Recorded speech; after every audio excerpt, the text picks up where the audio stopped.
রুদ্র মোহাম্মদ শহীদুল্লাহর ছোবল কাব্যগ্রন্থের একটা অসাধারণ কবিতা আছে, নাম মিছিল। জানেন, এটা শুধু শব্দ দিয়ে সাজানো কোনো কবিতা না, এর ভেতরে লুকিয়ে আছে একটা পুরো জাতির জেগে ওঠার গল্প। তো চলুন আজ আমরা এই কবিতার গভীরে যাই, দেখি এর পেছনের গল্পটা কি আর কবি ঠিক কী বলতে চেয়েছিলেন। তো যে কোনো দারুণ কবিতার মতোই মিছিলেরও কিন্তু একটা মূল বার্তা আছে, একটা গভীর ভাবনা আছে। আর এই কবিতাটা ঠিকঠাক বুঝতে হলে আমাদের আগে ওই মূল জায়গাটা ধরতে হবে, মানে কবি আসলে কি বলতে চাইছেন। কবির চোখে মিছিল মানে কিন্তু শুধু রাস্তায় কিছু মানুষের হাঁটাচলা না, একদমই না। এটা আসলে শোষণের বিরুদ্ধে একটা জীবন্ত প্রতিবাদ। তিনি মনে করতেন এই মিছিলই হল অধিকার আদায় করার, ন্যায় বিচার প্রতিষ্ঠা করার সবচেয়ে বড়, সবচেয়ে জরুরি একটা হাতিয়ার। আর কবির একটা গভীর বিশ্বাস ছিল। তিনি বলতেন, একটা দেশকে যদি সত্যি সত্যি এগিয়ে নিয়ে যেতে হয় তাহলে সাহসের কোনো বিকল্প নেই।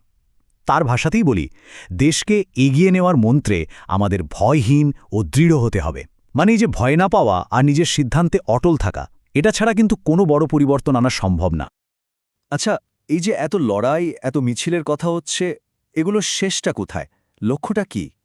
কবির স্বপ্ন ছিল এমন একটা সমাজ তৈরি করা যেখানে কোনো শ্রেণী থাকবে না, কোনো উঁচু নিচু ভেদাভেদ থাকবে না, একদম সমতার ওপর ভিত্তি করে একটা সমাজ। কিন্তু একটা প্রশ্ন মনে আসেই, তাই না? এই যে মানুষ মিছিলে নামে, সংগ্রাম করে, এই শক্তিটা তারা পায় কোত্থেকে, কিসের জোরে? চলুন আমরা একটু পেছন ফিরে তাকাই, দেখি আমাদের গৌরবের শেকড়গুলো ঠিক কতটা গভীরে, যা থেকে আমরা প্রেরণা পাই। আমাদের পরিচয়ের একেবারে গোড়ায় যদি যাই, তাহলে কি পাই? আমাদের এই গৌরবময় কৃষি সভ্যতা। ভাবুন তো, হাজার হাজার বছর ধরে এই মাটির সাথে আমাদের যে বাঁধন, সেটা তো শুধু বেঁচে থাকার জন্য না, এটা আমাদের গর্বের একটা বড় অংশ। এরপর আসে আমাদের আরেকটা গর্বের জায়গা, মসলিন। বিশ্ব জুড়ে যার নাম ছিল, এটা কিন্তু শুধু একটা কাপড় না, এটা ছিল আমাদের কারিগরদের হাতের জাদু, তাদের অসাধারণ শিল্পকর্মের একটা প্রমাণ। একসময় এই মসলিন কিন্তু পুরো দুনিয়াকে তাক লাগিয়ে দিয়েছিল। আর শুধু মসলিনই না, আমাদের কারুশিল্পের ঐতিহ্যও তো বিশাল। ওই যে নকশি কাঁথা, কিংবা ধরুন মাটির অপূর্ব সপ্তৈজসপত্র, এই সব কিছুই কিন্তু প্রজন্মের পর প্রজন্ম ধরে আমাদের পরিচয়কে, আমাদের সংস্কৃতিকে বাঁচিয়ে রেখেছে। তবে আমাদের গল্পটা শুধু এই সুন্দর গর্বের ঐতিহ্য নিয়েই নয়, এর আরেকটা দিকও আছে, একটা সংগ্রামের দিক। আমাদের পরিচয়ের সাথে আষ্টেপৃষ্ঠে জড়িয়ে আছে রক্তের ইতিহাস। আমাদের জাতির যে চেতনা, সেটা তৈরি হয়েছে অনেকগুলো ঐতিহাসিক লড়াইয়ের মধ্যে দিয়ে। চলুন সেই আগুনঝরা দিনগুলোতে একটু ফিরে যাওয়া যাক।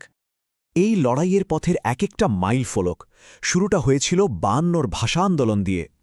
নিজের মায়ের ভাষায় কথা বলার অধিকারের জন্য, মানে পরিচয়ের জন্য লড়াই। সেই আন্দোলনের আগুনটাই যেন ছড়িয়ে পড়ল ৬৯-এর গণ অভ্যুত্থানে। স্বৈরাচারের বিরুদ্ধে সাধারণ মানুষের এক বিশাল গর্জন ছিল সেটা। আর সবশেষে এলো ৭১, আমাদের মহান মুক্তিযুদ্ধ, যে যুদ্ধ অগণিত রক্ত আর ত্যাগের বিনিময়ে আমাদের স্বাধীনতা এনে দিয়েছে। কিন্তু এই যে স্বাধীনতার পথ, এটা কিন্তু কোনো সহজ পথ ছিল না।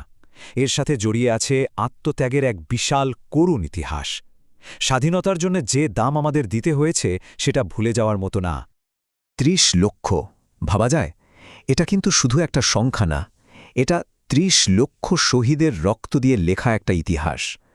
এই যে এত বড় আত্মত্যাগ, এটাই কিন্তু আমাদের আজকের বাংলাদেশের ভিত্তি। এর ওপরেই আমরা দাঁড়িয়ে আছি।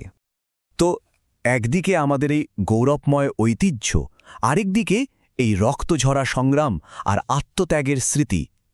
এই সব কিছু মিলেমিশে কিভাবে আমাদের সামনে এগিয়ে চলার পথ তৈরি করে? আমাদের অগ্রযাত্রার পেছনে আসল প্রেরণাটা কি?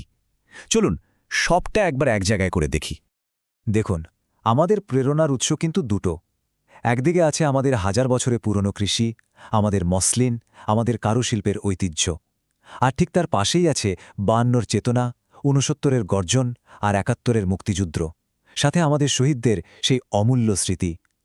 এই ঐতিহ্য আর সংগ্রাম, এই দুটো মিলেই কিন্তু আমাদের আসল শক্তি। এটাই আমাদের সামনের দিকে এগিয়ে যাওয়ার মিছিলে সাহস দেয়। তো সব মিলিয়ে আমরা দেখতে পাই আমাদের ইতিহাসটা একদিকে যেমন খুব সমৃদ্ধ, তেমনই আবার খুব বেদনার। আজকের আলোচনাটা শেষ করার আগে তাই একটা প্রশ্ন রেখে যেতে চাই। এত ত্যাগ আর সংগ্রামের মধ্যে দিয়ে যে প্রেরণা আমরা পেয়েছি, আজকের এই সময় এই আধুনিক দুনিয়ায় দাঁড়িয়ে সেটার প্রাসঙ্গিকতা ঠিক কতটুকু? এই উত্তরটা হয়তো আমাদের সবাইকেই নিজের মতো করে খুঁজে নিতে হবে।